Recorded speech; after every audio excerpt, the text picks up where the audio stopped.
Welcome back to my channel. So in the previous clip you have seen that there was a bump here which was hit by a Tata Ace, but now you see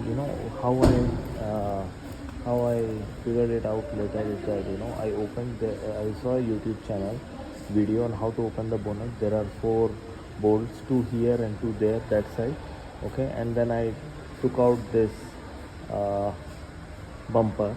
Okay, and then I tried to press it from the inside. Okay, it took me a long time and I had too much of strength. Now you see there is just a small undilution. Okay, that is the testimony of the big bump that it got. Okay, so but it's not visible when you see properly. So luckily, I had those strips installed, so it did not create a very, so the impact was on this strip.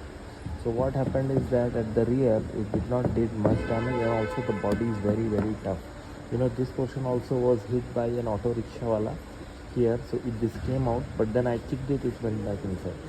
This is how you know the build of the Tiago is. It's very hard, very tough. Okay, I don't know why people hate it so much. Thank you.